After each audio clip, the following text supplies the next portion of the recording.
Looking at cold temperatures through the overnight, and I'm tracking the next weather maker in the form of rain coming our way. How seriously do Baltimore police take squeegee complaints? Hit the window so hard, I thought it was going to bust that. The troubling response as they learned about a squeegee assault that happened today. I want justice for my son. Here's one of the 348 people killed in Baltimore last year. Tonight, a mother's public plea to help catch her son's killer. Plus, where the United States really stands when it comes to a possible Iranian cyber attack. Live from WBFF in Baltimore, this is Fox 45 News at 10. Topping Fox 45 News at 10, a city in crisis, a squeegee situation scaring some drivers in Baltimore. 3 weeks, 3 attacks, as one driver said when he called the city. Some people blocked from getting out of Baltimore. I was just at the corner of Lombard and President leaving the city and was really not permitted to drive away from the squeegee boys. That call to 311, just one of the many people stopped by squeegee kids. We have live team coverage of the city in crisis. Our first story, we go live to Jeff Abel with another attack at a Baltimore intersection. Jeff?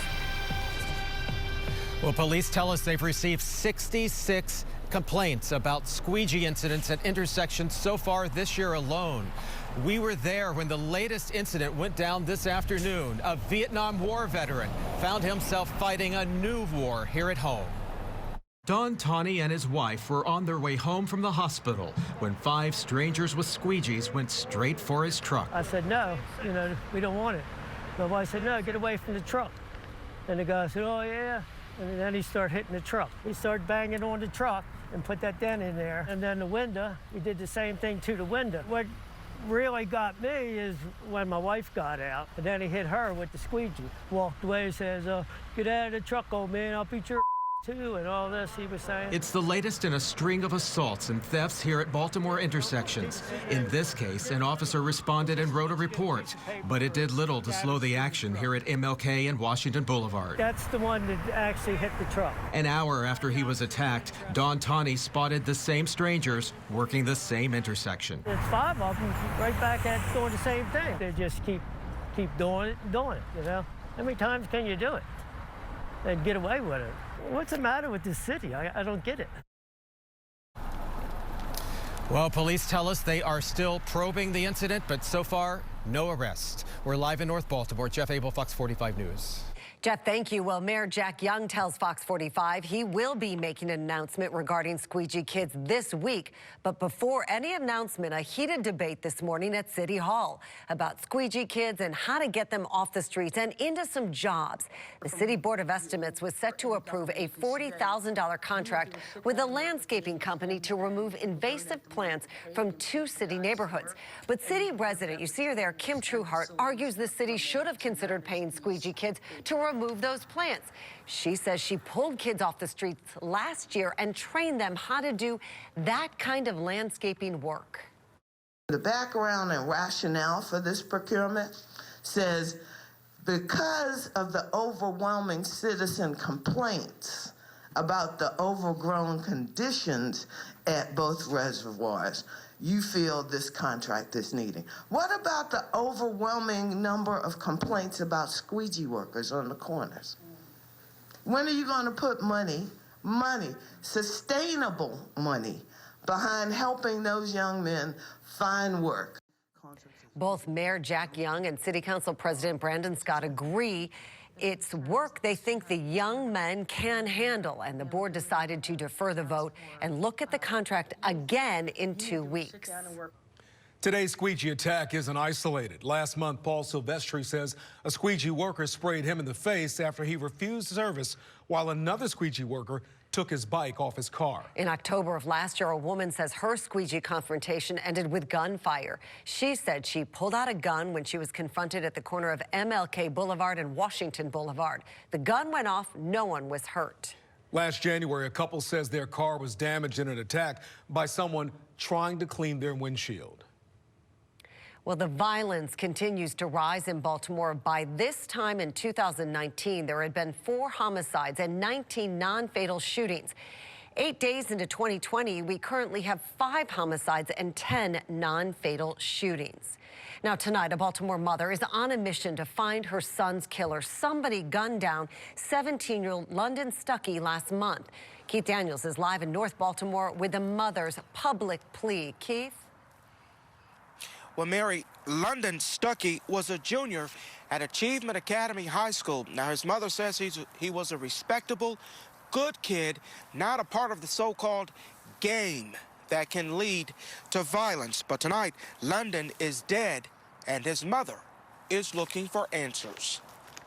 His middle school, high school graduation picture. In the middle of her living room, This is his first day of school. Latricia Jackson has framed moments from her son London's life, And this was last year here. He went to his sophomore ball. including a picture from his first dance. That's my baby. The laughter now before the memories bring tears. It hurts me that my son is gone. I will never be able to talk to him again.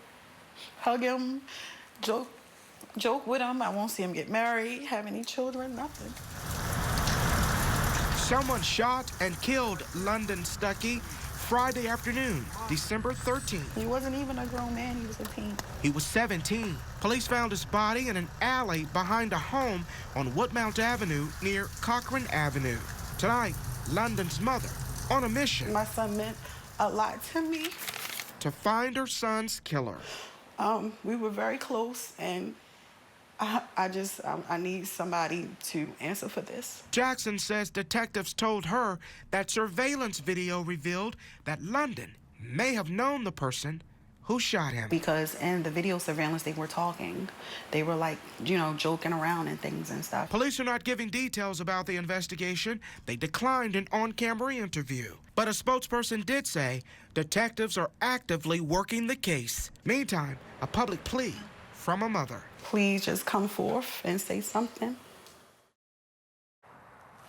Well, here is London. Now, if you have any information about this case, you can call Metro Crime Stoppers. That number is 1-866-7-LOCK-UP. And remember, you can remain anonymous and could be eligible for a cash reward. Well, live now in North Baltimore, Keith Daniels, Fox 45 News.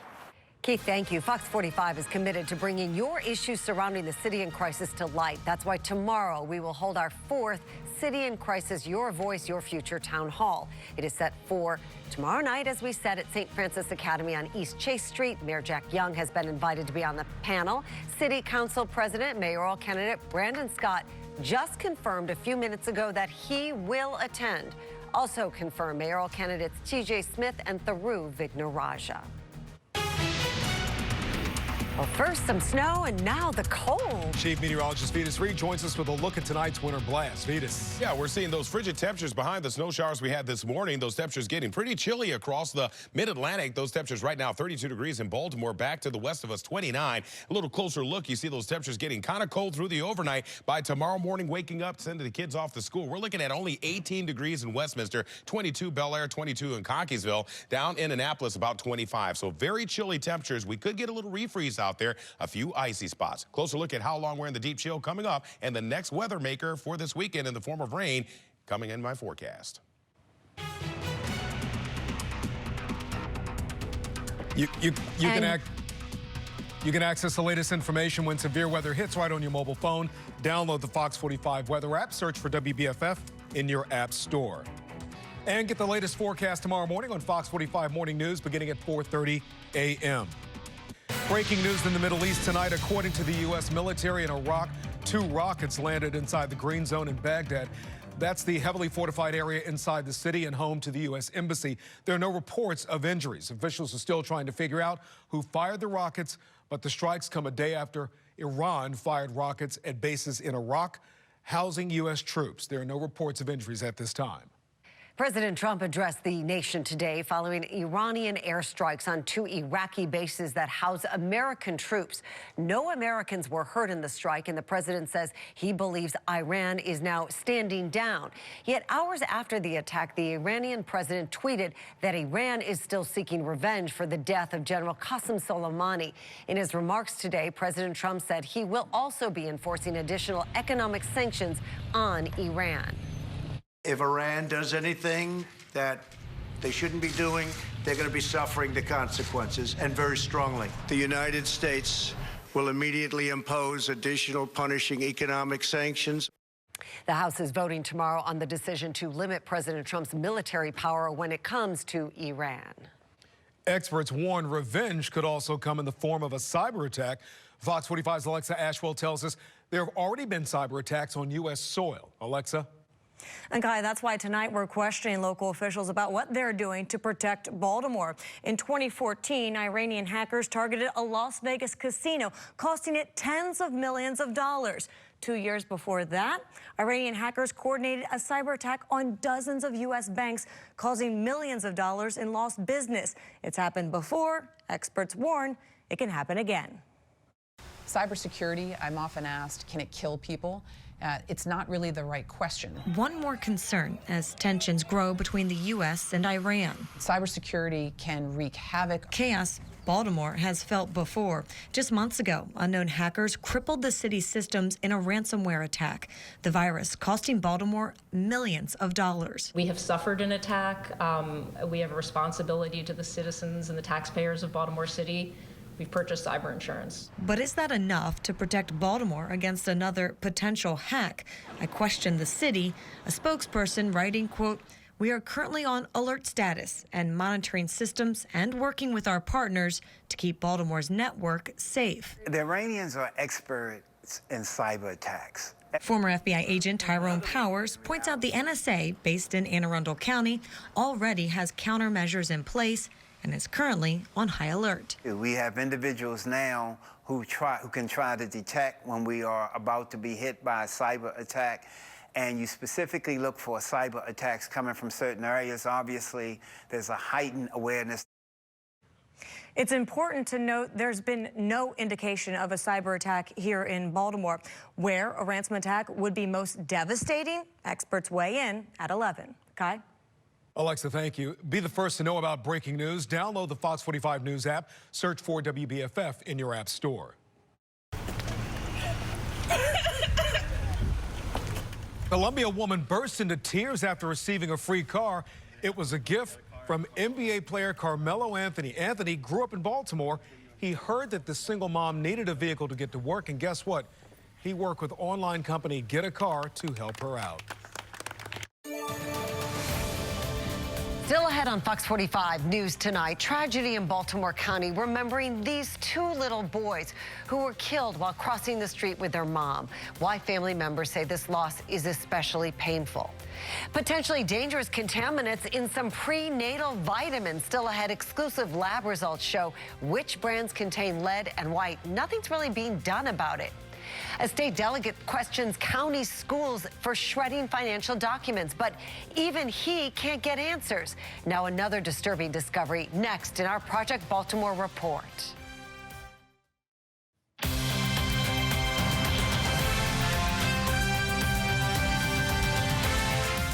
It's ridiculous. That reaction coming from a state delegate after watching a series of Fox 45 reports exposing how Baltimore County schools destroyed thousands of pounds of material during an audit in 2018. As Project Baltimore's Chris Papps explains, Delegate Bob Long says laws need to change. Maryland already has laws concerning the retention of public documents, but our investigation found they're not being followed. But now one state delegate says there needs to be consequences. Baltimore County State Delegate Bob Long is fed up with his school system. It's ridiculous. They should be open and transparent. It's our tax money. The two-term Republican from Essex recently watched as Project Baltimore exposed how county schools destroyed tens of thousands of pounds of material during a 2018 financial audit. When he saw the stories, he says he contacted the school system with questions. Who approved the shredding and what was destroyed?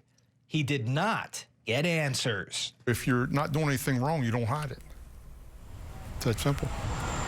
Maryland lawmakers decades ago saw the importance of maintaining certain public documents and passed laws requiring government agencies to archive them. According to the Maryland State Archives, a public record may not be disposed of without authorization from the state archivist, and all government agencies must have an approved retention schedule, which explains what documents are kept and for how long. So there has been work done to improve the processes, and we're grateful to the Maryland State Archives for their help. But County School Board Chair Kathleen Causey told Fox45 BCPS for years has not been in compliance with the Maryland State Archives. Many Baltimore County school agencies, according to online records, have not updated their retention schedules in decades. This office hasn't updated its retention schedule since schools were segregated.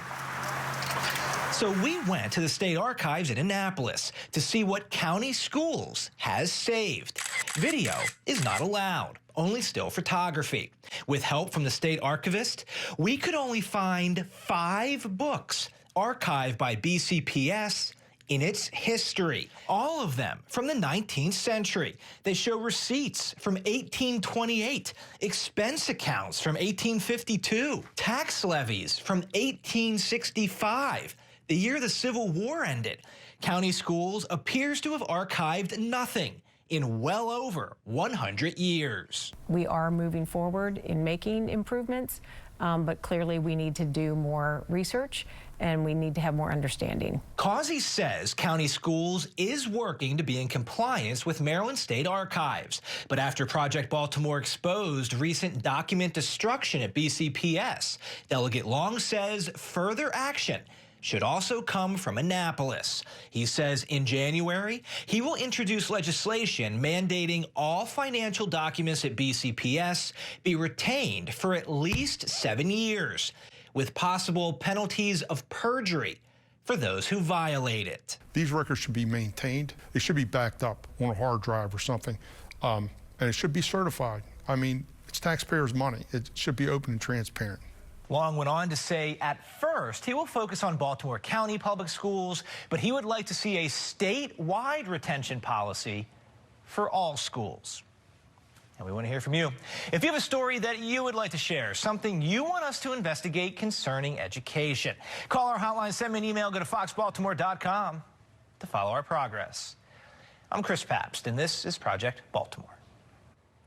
All right, a chilly night out tonight and some slick spots still on the roads, right? Have to be careful of that, Mary. You're right. Let's check in with meteorologist Vetus Reed. Yeah, we're seeing cold temperatures tonight, down into the teens in some areas. Wow. So that means that there could be some freezing up because we had the sunshine out there today, melting a little bit, and there was some shady spots. That there's still some snow, especially on the under the trees or on the side of the street that didn't really get much of the sun to help melt it off. But any areas that had a little water on the road that didn't have any salting, that means you may run into problems for tomorrow morning. You watch out in those intersections and also on those sidewalks. Looking at what I'm looking at for tomorrow morning, a cold start. We're talking about temperatures below freezing, some icy spots here and there, and then there will be some slippery overpasses possibly that may have not been treated. So just take caution and precaution as you are driving tomorrow morning. Taking a look at those temperatures as they dive on down. This is the future scan temperature showing those temperatures right around 17 to 18 degrees up there in Westminster, and this is at 7 a.m.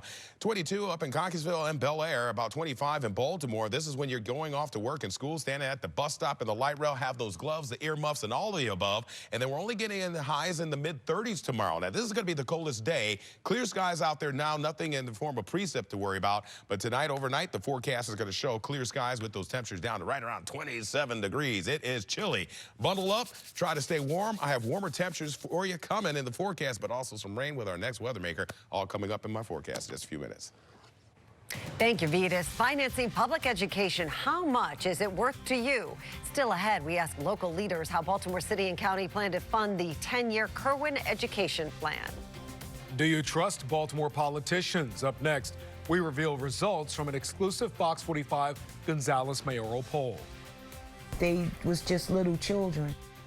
A deadly crash takes the lives of 2 young and bright stars, beautiful boys. The tragic coincidence that is extra hard on this family. Hey, This is Jaleel, and this is JoJo dancing with their little sister. Touching video of happier times. You're watching 5-year-old Jaleel and his 6-year-old brother Giovanni dancing and singing. The boys were hit and killed Monday while crossing the street on Eastern Boulevard. Fox 45 has learned family members of those 2 little boys are related to the mother murdered last week on New Year's Eve in Lansdowne. Shelley Orman spoke with the boys' loved ones today. What can you say? For Carmel Gilbert and her sisters, It's just hard. the pain is too much. The person that hit them took a great gift from the family. They was just little children. At 5 and 6 years old, Jaleel and Giovanni are gone. Knowing that you would never see them, touch them. Gilbert never got to meet her grandchildren. Yesterday at the hospital was the first time she saw their brother, 9-year-old Janeman. As a grandmother, that's very tough. Janeman and his mother are both fighting to survive. The mother and 3 kids were hit by a silver BMW while they were crossing the street just before 4 o'clock Monday on Eastern Boulevard. You killed 2 babies. You put 2 people in the hospital. I don't understand. How can you not see 4 people? Gilbert's family is all too familiar with heartache.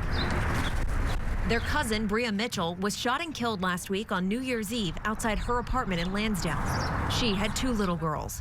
Police are still searching for the shooter. To have that, like one, my cousin, then my 2 great nephews, then my brother, all that back to back to back to back to back. We had a brother that was in the hospital in a coma for 4 weeks.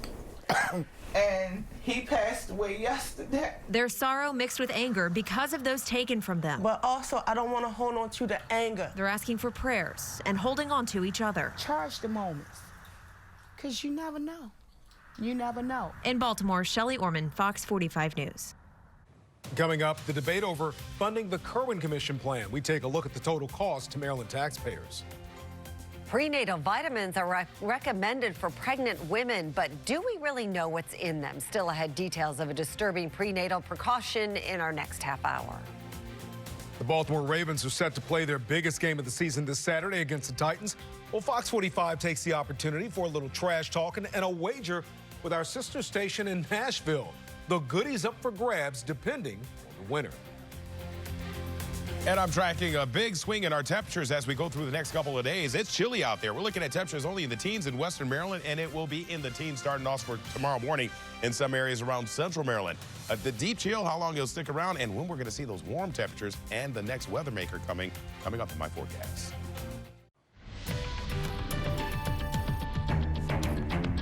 Our coverage of a city in crisis continues at 10:30 tonight with a focus now on education.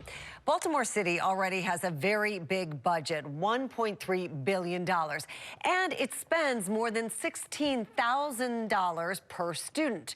Of America's 100 largest school districts, Baltimore City ranks 3rd on student spending. But federal data also shows that for all the money it gets, it is among the lowest performing. And the Kerwin Commission would increase the school budget by $330 million in Baltimore City. Political reporter John Rydell was in Annapolis today to gauge public reaction to the Kerwin plan. At Maryland's historic State House, a historic transition of power, a new Senate president and new House Speaker. But beyond the pageantry of opening day, some big debates over money loom ahead. How will the state, Baltimore City, and the counties pay for the 10-year Kerwin education plan? You certainly support full funding of Kerwin. How do you achieve that over 10 years without raising city taxes? Well, working with our state legislators and our local partners, we're going to have to figure all that out. But some city lawmakers admit there is no easy solution and no sustainable revenue source to fully fund Kerwin. We hear about gambling revenue and online tax revenue. Is that enough? What I will say is there is no silver bullet. Like this idea that gaming or the idea of increase with sports betting or any of the other things that are going to be injected into the state coffers is going to be like a silver bullet to fund Kerwin. That's just not going to happen. Harford County Executive Barry Glassman says he's worried about Kerwin's long-term financial impact on his county. Historically, what they've done then is transfer costs to counties, or as they did about 15 years ago, took our highway user funds. So We are concerned about revenue increases, but we're also concerned what they may take away from counties to come up with the money. And Barry Glassman, other county executives, and education advocates will all be in Annapolis over the next 90 days to attend multiple hearings on the Kerwin education plan to determine how that can be funded over the next 10 years. In Annapolis, John Rydell, Fox 45 News. Maryland lawmakers created the Kerwin Commission in 2016. It's named after the former chancellor of the University of Maryland Medical School System. The commission's job is to rewrite the formula used to fund schools. The current formula calls for a mix of state and local spending, and it has been used for about 20 years. The total cost of the new plan over 10 years is about $32 billion. It would almost certainly require tax increases. Now, Fox 45 will have continuing coverage of the Kerwin Commission and an ongoing debate in Annapolis over how and whether to fund the multi-billion-dollar plan. And questions about education are among the many things making voters frustrated with elected leaders. Our pollster in the exclusive Fox 45 News Gonzalez mayoral poll was surprised at the anger, frustration, and distrust with elected leaders. Ladies and gentlemen, good evening. From Coppin State to Federal Hill, from Guilford to Homeland, the voice of the people is ringing loud and clear in the Fox 45 City in Crisis Your Voice, Your Future town halls. There's not enough men to step to the plate. I feel like we are purposely funneling our kids to jail. So, like, what are y'all solutions for that? Our exclusive Fox 45 News Gonzalez Baltimore mayoral poll shows what we are hearing Baltimoreans are thinking. More than 3 out of 4 people say they do not have trust and confidence in the politicians running city government and city schools. The poll conducted at the end of the year surveyed Democratic voters who say they will vote in April. Pollster Patrick Gonzalez has conducted research in Baltimore for more than 3 decades. We asked Baltimore City voters, do you have trust and confidence in the people running Baltimore government and Baltimore City schools? And what we found was that 77% say no. We do not have trust and confidence in those people leading those institutions. Only 17% say that they have trust. I mean, that's a devastating number. It's a devastating. Devastating is not too harsh a word. Gonzalez says a level of frustration this high signals potential big changes when the ballots are counted in April. Not one time has the past few mayors assured people that they are safe in this city.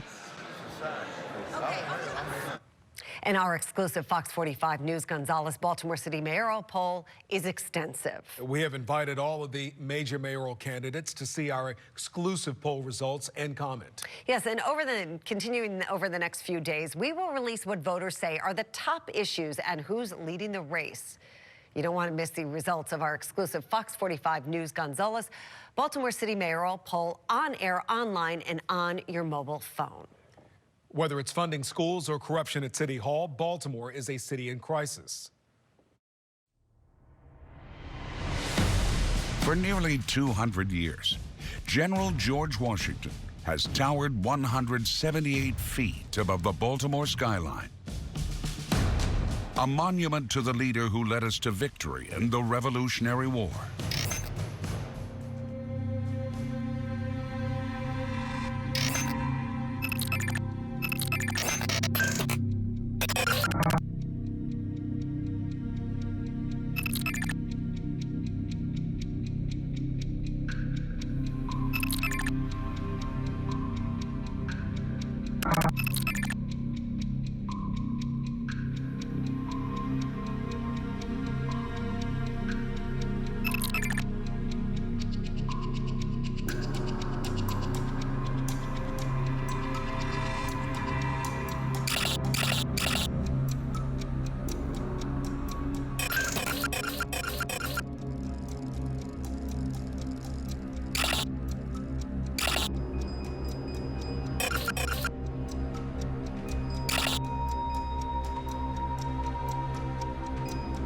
We know what the problem is. It's the elected officials and the people that aren't here tonight. What can you do? What will you do? But we're having too many conversations.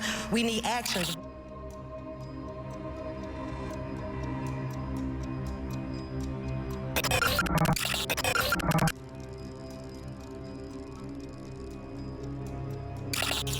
Who is going to save Baltimore? We the people. Fox 45 is committed to bringing your issues surrounding the city in crisis to light. That's why tomorrow we'll hold our 4th City in Crisis Your Voice, Your Future Town Hall. It's set for tomorrow night at St. Francis Academy at 501 East Chase Street. Mayor Jack Young has been invited to be on the panel. City Council President and mayoral candidate Brandon Scott just confirmed tonight he will attend.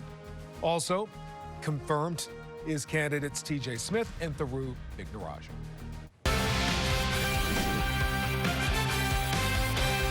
Well, there's a lot of excitement ahead of Saturday's playoff game between the Ravens and the Tennessee Titans. Oh, yes, there is. And to get ready, we've got a bet going with our sister station in Nashville.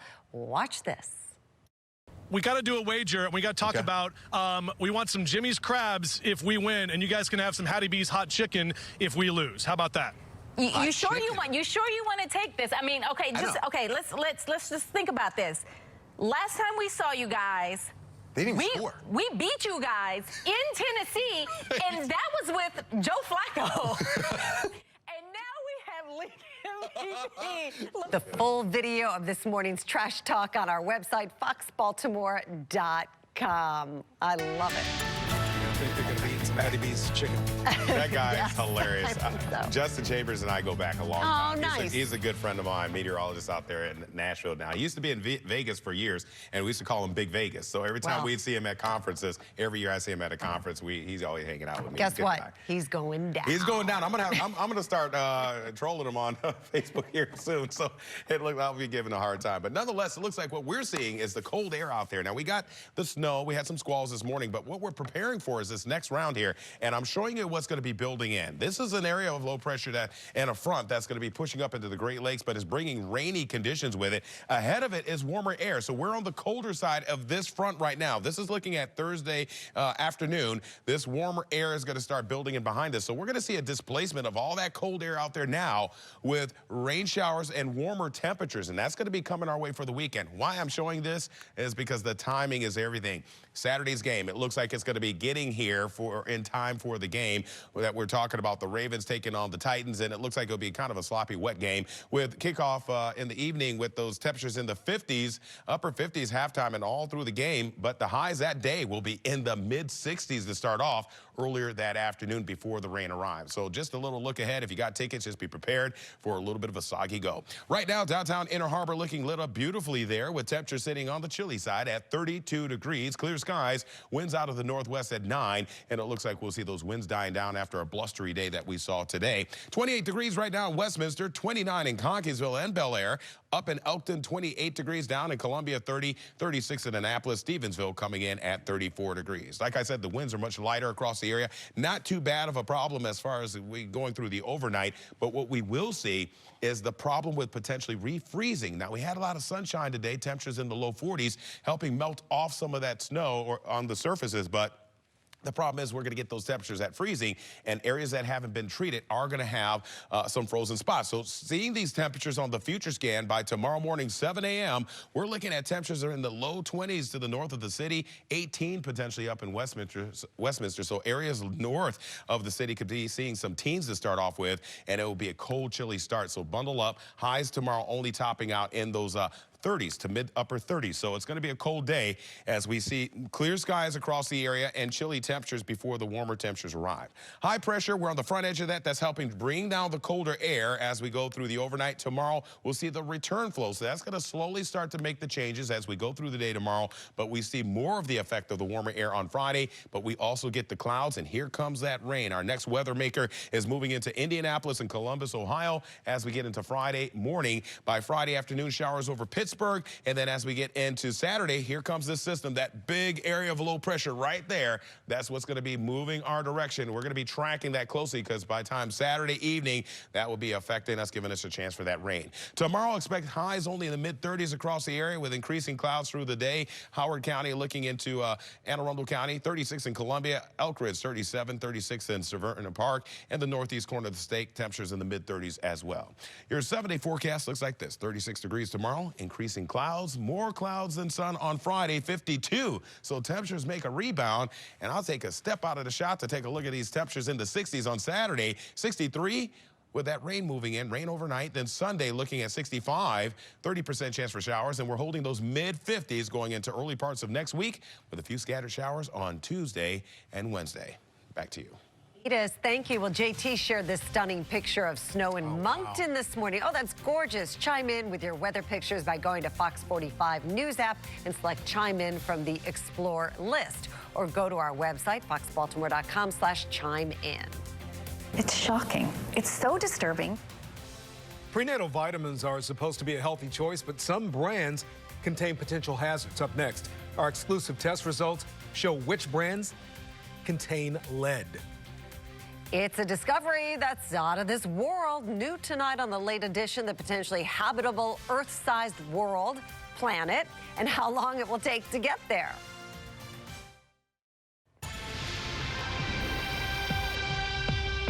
Moms-to-be often take prenatal vitamins to help their babies get all the nutrition that they need. But the Spotlight on America team found out some brands contain relatively high levels of lead, a contaminant with documented dangers. Lisa Fletcher has exclusive test results in the Spotlight in America. Special report, Toxins in Our Mist.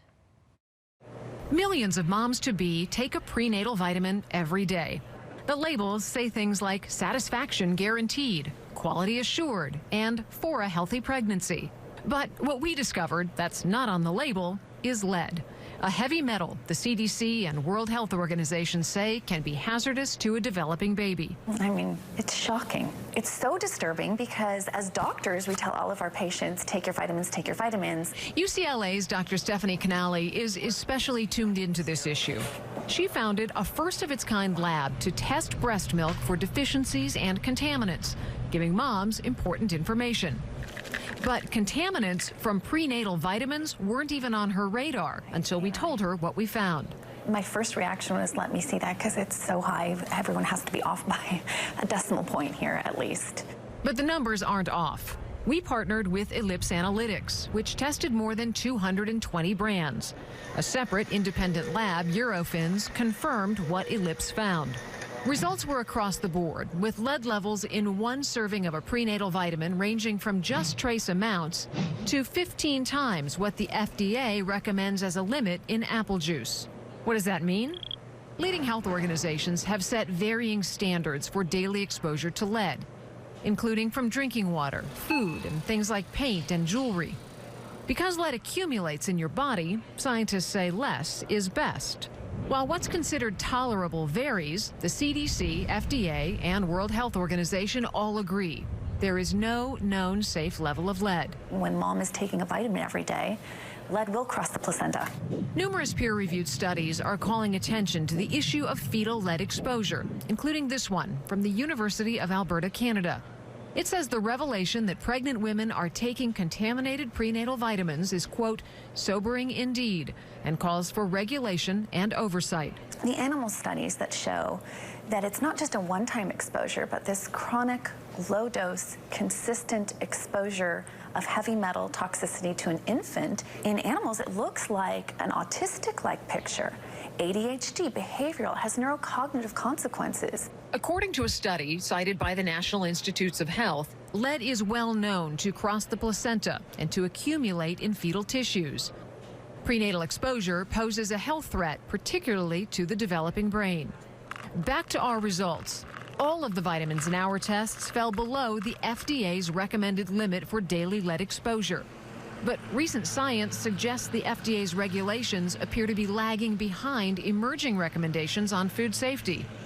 The FDA's current standard for lead has been slashed in half within the last 10 years, and today it is still 25 times higher than the only law in the U.S. designed to protect consumers from lead exposure, California's Prop 65. Prop 65 is designed to warn consumers about products containing chemicals that can cause cancer and reproductive harm. California's limit is 0.5 micrograms of lead per day. 25 of the products in our tests appear to exceed the limit set by California's law and may require a warning label before being sold there. Based on our results, one serving of Nature's Truth prenatal vitamin and mineral formula contained lead nearly double Prop 65's limit. Among the others with the highest amounts of lead in our tests, Vitamin World Prenatal Complex, Best Nest Wellness Mama Bird AM/PM Prenatal Multi Plus, and Mama Bird Prenatal Multi Plus. Again, all of the vitamins we tested fell below the FDA's recommended limit for daily lead exposure. I think what's happening is some vitamin companies will just buy the raw materials from other countries like China or India. Who knows what's in those materials, but then it's manufactured in the U.S. So it's implied to be safe. We asked each of the companies where they source their ingredients from. None answered the question. It's a bit insidious. You know, as a mom, you think you're doing the best for your baby. And then to discover that what you've been taking every single day to help your unborn baby may be doing the very opposite. We need to stop sweeping it under the rug and pretending like this doesn't matter. The test results showed many brands were able to reduce or nearly eliminate lead. One-a-day prenatal gummies, Theranatal Prenatal Complete, Nature's Bounty Essential Prenatal Gummies, and Hello Bello Prenatal plus DHA Gummies had an average of 96 times less lead than the products that didn't perform well. But without these tests, moms-to-be would have a hard time telling the difference. The FDA doesn't review prenatal vitamins for safety and effectiveness before they go to market. The FDA relies on manufacturers to test their own products and only takes action if a dietary supplement is adulterated or misbranded once it's on the shelves. How many more decades need to go by before we realize this is an issue and that there's an easy fix to this one? Testing, regulation, I mean, it needs to happen now. The FDA established a task force at the end of 2017 to address the issue, with its initial focus on reducing exposure to babies and children. To date, the group has not initiated new standards or guidelines. The FDA declined an interview, but told us it will, quote, continue to research and evaluate the health effects and dietary exposure to lead. For Spotlight on America, I'm Lisa Fletcher.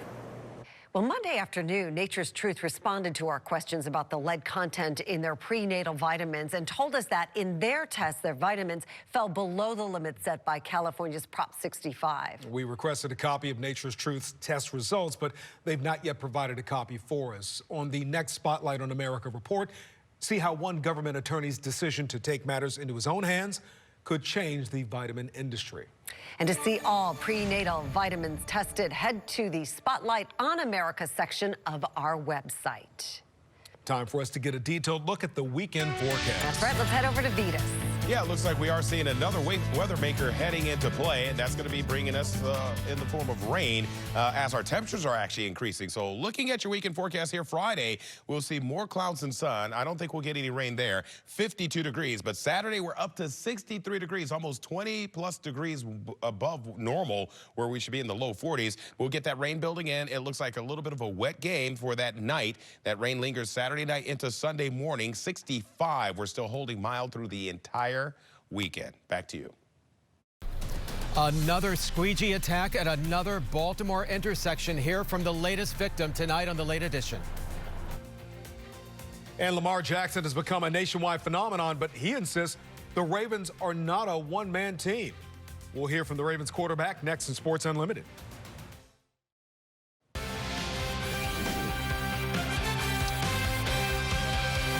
After the bye week, the Ravens are rested and healthy. Well, except for one guy, and he's an important one. Running back Mark Ingram missed his second straight day of practice.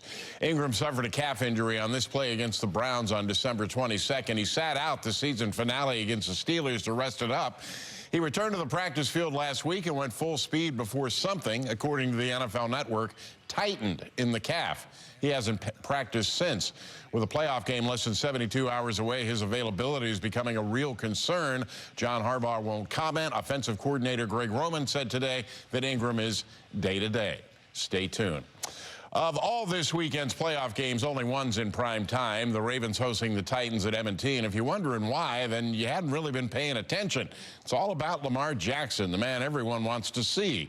Despite winning 2 Super Bowls this century, the Ravens have never had much of a national following. Jackson is changing all that. His number 8 jersey's in high demand all over North America. His successful season is largely responsible for the Ravens' 14-2 record. But Jackson insists this is not a one-man team. We all want to be great. You know, we all want to win. And I feel like the guys upstairs did a great job of putting us together. You know, we've been having a great season, and we are chasing that same goal. And, Nobody is cocky.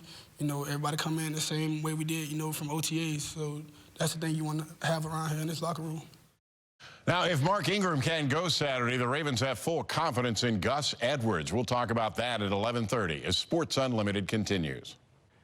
Bruce, thank you. Twins again? What are the odds? Up next, we'll meet the mom who had multiples.